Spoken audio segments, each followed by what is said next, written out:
Start.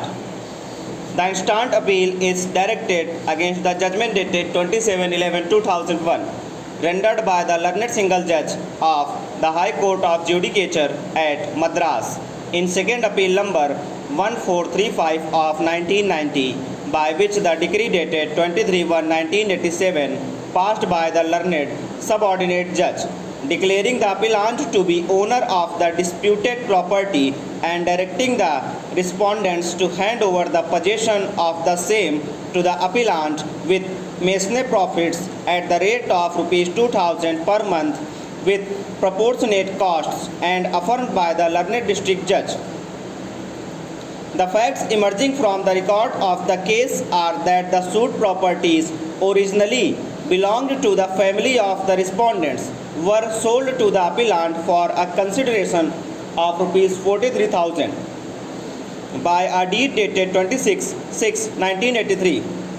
Out of the sale consideration of rupees 43,000, a sum of rupees 3,000 was to be appropriated towards the discharge of the mortgage sale consideration executed by the respondents in favor of the appellant. The balance of rupees 40,000 was to be paid before the sub-registrar at the time of registration of the sale deed. It is the case of the appellant that before the document could be presented for registration, he paid to the respondents a sum of rupees 25,000, as they required that amount for purchasing a lorry.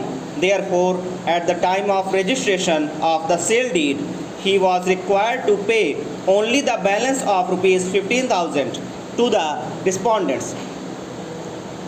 It is the case of the appellant that as the respondents had denied payment of rupees 25,000 to them, he was left with no other opinion but to present the document for registration before the sub-registrar. On presentation of the document for registration, the sub-registrar issued summons to the respondents, pursuant to which the first respondent appeared before him. The first respondent admitted execution of the deed, refused to put his thumb impression or to sign the endorsement to be made on the deed on the ground that the respondents were not paid the remaining consideration of rupees 40,000 as stipulated in the deed. According to the appellant, ever since the date of the execution of the sale deed and the date of its registration, he was ready to tender the balance of consideration of rupees 15,000. But the respondents were unreasonably refusing to receive the same, and therefore he served a legal notice calling upon them to hand over possession of the properties, hold and pay masonry profits. It is the case of the appellant that after receiving part of the consideration, the respondents did not deliver possession of the properties to the appellant nor paid masonry profits. Therefore, the appellant instituted original suit number 144 of 1985 in the Court of London District, Musif, seeking declaration of title to the suit properties.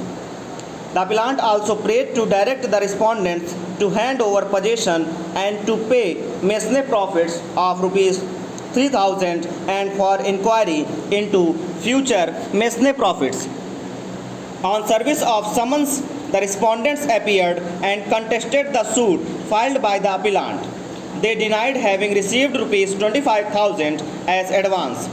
In short, the stand taken by the respondents was that as the appellant had not paid the balance consideration of rupees 40,000, as mentioned in the deed dated June 26, 1983, the title never passed to the appellant, and therefore the suit for declaration of title to the suit properties and possession thereof was not maintainable. Necessary issues for determination were framed by the trial court. The parties led evidence in support of their respective claims. On appreciation of evidence adduced by the parties, the trial court held that the appellant had failed to prove that he had paid a sum of rupees 25,000 to the respondents on 21/7/1983.